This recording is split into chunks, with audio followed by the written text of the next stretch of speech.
السلام علیکم ورحمۃ اللہ وبرکاتہ my dear brothers and sisters. آج ہم لوگ اسی ٹاپک کو کنٹینیو کریں گے جو ہم نے لاسٹ ایپیسوڈ میں ڈسکس کیا تھا، اور وہ ہے گناہوں کے اثرات. میں آج کی بات کا آغاز کروں گا نبی کریم صلی اللہ علیہ وسلم کی ایک حدیث سے جو کہ صحیح بخاری میں پائی جاتی ہے، جو کہ بڑی خوفناک حدیث ہے. خوفناک اس لیے کہہ رہا ہوں کیونکہ اس حدیث میں آخرت کے، قیامت کے کچھ مناظر کا ذکر ہوا ہوا ہے. نبی کریم صلی اللہ علیہ وسلم ایک جگہ سے گزرتے ہوئے آپ نے دیکھا کہ نبی کریم صلی اللہ علیہ وسلم کو خواب میں دو فرشتے جو ہیں وہ مختلف جگہوں سے گزارتے چلے گئے، اور آپ ان سے پوچھتے گئے کہ یہ کیا ہو رہا ہے، اور پھر انہوں نے ہر بار یہی کہا کہ آگے چلیں پھر آپ کو بتاتے ہیں. سب سے پہلے آپ نے دیکھا کہ دو شخص ہیں، ایک شخص زمین پر لیٹا ہوا ہے اور دوسرا شخص اس کے سر پہ کھڑا ہوا ہے. اس کے ہاتھ میں ایک بھاری بھرکم سا پتھر ہے، اور وہ پتھر لے کے اس کے سر کے اوپر دے مارتا ہے اور اس کا سر کچل دیا جاتا ہے. پھر وہ پتھر دوبارہ اٹھاتا ہے اور اس ٹائم تک اس کا سر دوبارہ ٹھیک ہو چکا ہے. پھر سے وہ اس کے سر پہ پتھر دے مارتا ہے اور پھر اس کا سر کچل دیتا ہے. آگے جا کے دیکھا تو دو اور شخص نظر آئے، ایک شخص زمین پر لیٹا ہوا ہے اور دوسرا اس کے سر پہ کھڑا ہے، جو کہ ایک لوہے کی ہک کے ساتھ اس کے جبڑے کو یہاں سے چیرتا ہے، پھر اس سائڈ سے چیرتا ہے، پھر اوپر سے چیرتا ہے اور پھر نیچے سے چیر دیتا ہے.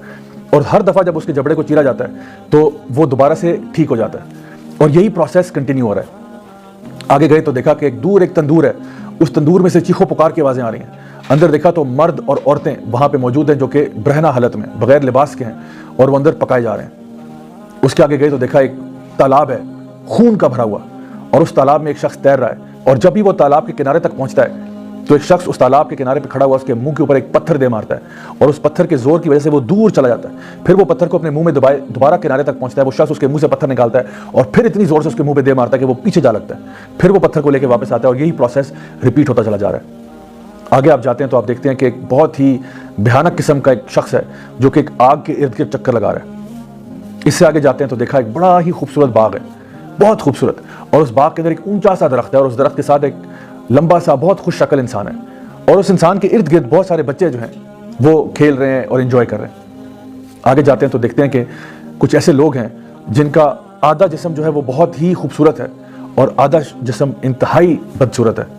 نبی کریم صلی اللہ علیہ وسلم جب ان کے بارے میں پوچھا کہ آخر یہ لوگ کون ہیں، تو فرشتوں نے اب بتانا شروع کیا کہ جو سب سے پہلے آپ نے دو لوگ دیکھے تھے جس میں ایک شخص دوسرے کا سر پتھر سے کچل رہا تھا، یہ اس شخص کا سر کچلا جا رہا تھا جو قرآن تو پڑھتا تھا لیکن اس پر عمل نہیں کرتا تھا، اور جو نمازوں کو بے پرواہی کے ساتھ اور لاپرواہی کے ساتھ ادا کرتا تھا یا ادا ہی نہیں کرتا تھا.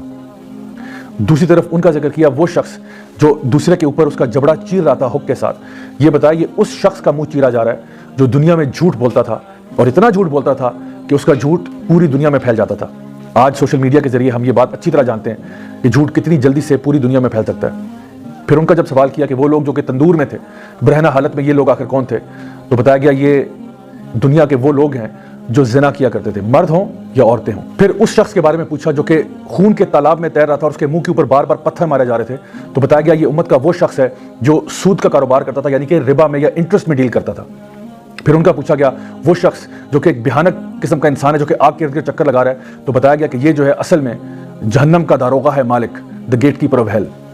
پھر پوچھا ان شخص کا وہ جو بہت خوش شکل تھے، ایک اونچے سے درخت کے ساتھ کھڑے ہوئے تھے اور ان کے ارد گرد بہت سارے بچے بھاگ دوڑ رہے تھے، تو بتایا گیا کہ یہ اصل میں ابراہیم علیہ السلام ہے، اور ان کے ارد گرد وہ سارے بچے ہیں جو کہ بالغ ہونے سے پہلے ہی فوت ہو گئے، یعنی کہ فطرت کے اوپر فوت ہو گئے. پھر آگے جا کے وہ لوگ جو کہ آدھے خوبصورت ہیں اور آدھے خوبصورت نہیں ہیں، یہ وہ لوگ ہیں جو دنیا میں اچھے کام بھی کرتے تھے اور اسی کے برابر برے کام بھی کرتے تھے. تو پھر ان لوگوں کو کہا جائے گا کہ حوض کوثر میں جا کے ڈوب کے ایک دفعہ آ جائیں، اور پھر جب وہ وہاں سے آئیں گے تو پھر ان کے پورے جسم جو ہے وہ صاف ستھرے ہو چکے ہوں گے اور وہ خوش شکل ہو جائیں گے. My dear brothers and sisters, یہ حدیث میں نے آپ کو اس لیے سنائی ہے تاکہ ہمیں سمجھ میں آ جائے کہ جو بھی ہم دنیا میں اعمال کر رہے ہوتے ہیں ایسا نہیں ہوتا کہ ان کا کوئی حساب کتاب نہیں ہوگا. جس قسم کا عمل انسان نے دنیا میں کیا ہوتا ہے، ہو سکتا ہے کہ اس کی سزا اس کو دنیا میں مل جائے، اور ہو سکتا ہے کہ دنیا کے علاوہ آخرت میں بھی مل جائے. تو اس لیے گناہوں سے بچنا ہی ضروری ہے. اللہ سبحانہ تعالیٰ فرماتے ہیں قرآن مجید میں سورہ طلاق سورہ نمبر 65 آیت نمبر 2 اور 3 میں وَمَن يَتَّقِ اللَّهَ يَجْعَل لَهُ مَخْرَجًا وَيَرْزُقْهُ مِنْ حَيْثُ لَا يَحْتَسِبُ وَمَن يَتَوَكَّلْ عَلَى اللَّهِ فَهُوَ حَسْبُهُ. کہ جو شخص بھی اللہ کا تقوی اختیار کرے گا، یعنی گناہوں کو چھوڑ دے گا، اللہ تعالیٰ اس کو ہر مشکل سے باہر نکالے گا اور پھر اس کو رزق عطا فرمائے گا وہاں سے جہاں سے اس نے سوچا بھی نہیں ہوگا. اور جو لوگ اللہ پر توکل کرتے ہیں اللہ ان کے لیے کافی ہو جاتا ہے. اگر ہم چاہتے ہیں کہ اللہ تعالیٰ ہمیں ہماری مشکلوں کو دور کر دے ہم سے، تو اس کے لیے ہمیں گناہوں کو چھوڑنا ہوگا اور تقوی کی زندگی کو اختیار کرنا ہوگا. My dear brothers and sisters, اکثر لوگ جب گناہوں کو چھوڑنے کی بات آتی ہے تو وہ کہتے ہیں نہیں جی ہمارے گناہ تو چل رہے ہیں لیکن ساتھ ساتھ ہم نیکیاں بھی بہت کرتے ہیں.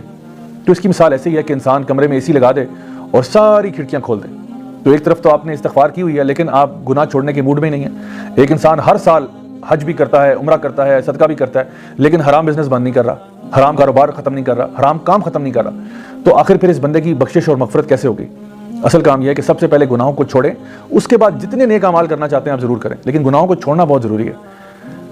یہ جو پروسیس میں نے آپ کو بتایا کہ جو ڈیفیکلٹیز ہماری لائف میں آتی ہیں, ان کی وجہ سے ہمارے گناہ جھڑ جاتے ہیں. نبی کریم صلی اللہ علیہ وسلم نے فرمایا کہ تمہیں جو ایک کانٹا بھی چبھتا ہے, اس کانٹے کے چبھنے سے بھی تمہارے گناہ جھڑ جاتے ہیں. اسی طرح سے جب ہم کسی بیمار کو ملنے کے لیے جاتے ہیں تو بیماری کی حالت میں بھی انسان کے گناہ جو ہیں وہ دھل رہے ہوتے ہیں. ہمیں کہا گیا کہ اس کو کہا کرو لا بأس طہور انشاءاللہ, کہ فکر نہ کرو انشاءاللہ یہ تمہارے طہارت کا ذریعہ بنے گی, تمہارے پیوریفیکیشن کا ذریعہ بنے گی. اللہ سبحانہ تعالیٰ فرماتے ہیں قرآن مجید میں, قل یا عبادی الذین اسرفوا علی انفسہم لا تقنطوا من رحمت اللہ ان اللہ یغفر الذنوب جميعا, کہ اے میرے بندو جنہوں نے اپنی ذات کے ساتھ ظلم کیا ہوا ہے گناہ کر کے, اللہ تعالیٰ کی مغفرت سے مایوس نہیں ہونا. کیوں مایوس نہیں ہونا؟ ان اللہ یغفر الذنوب جميعا, یقیناً اللہ تعالیٰ تمہارے تمام گناہوں کو معاف کر سکتا ہے. تمام گناہ, جی ہاں, کوئی بھی گناہ اگر آپ نے کیا ہو اللہ تعالیٰ اس کو معاف کر سکتا ہے. لیکن سوال یہ ہے کہ کیا آپ توبہ کرنے والے بن سکتے ہیں یا نہیں. My dear brothers and sisters, امام ابن القیم رحمہ اللہ بہت بڑے عالم دین تھے. وہ کہا کرتے تھے کہ کچھ اعمال ایسے ہوتے ہیں, کچھ گناہ ایسے ہوتے ہیں جو انسان کو جنتی بنا دیتے ہیں. ویسے تو بظاہر طور پہ بڑی حیرت کی بات لگتی ہے کہ گناہ انسان کو جنتی کیسے بنا دیتا ہے. تو انہوں نے اس کو سمجھایا کہ ایسا ہوتا ہے کہ کبھی کبھار انسان گناہ کرتا ہے اور اس کے بعد ایسی توبہ کرتا ہے کہ وہ اللہ کا ولی بن جاتا ہے. یعنی وہ گناہوں کو چھوڑ کر اپنا لائف سٹائل ایسا چینج کرتا ہے, اللہ کے ساتھ اس طرح سے جڑ جاتا ہے کہ اللہ تعالیٰ اس کے پچھلے تمام گناہوں کو نہ صرف معاف کر دیتے ہیں بلکہ اس کے گناہوں کو نیکیوں میں بدل دیتے ہیں, اور اللہ تعالیٰ اس سے محبت کرنے لگتے ہیں. ان اللہ یحب التوابین ویحب المتطہرین, یقیناً اللہ محبت کرتا ہے ان گناہ گاروں سے جو توبہ کر لیں. تو my dear brothers and sisters, انتظار کس بات کا ہے, دیر کس بات کی ہے؟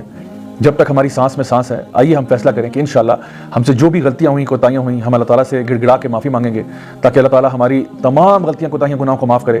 اللہ تعالیٰ ہم سے راضی ہو جائے اور اللہ تعالیٰ ہمیں اپنے نیک بندوں میں شامل کرے, اپنے انبیاء, صدیقین, شہداء, صالحین میں, اور انشاءاللہ ہمیں جنت الفردوس میں اعلیٰ مقام نصیب فرمائے. انٹل نیکسٹ ٹائم, دس از می راجہ ضیاء الحق سائننگ آف. والسلام علیکم ورحمۃ اللہ.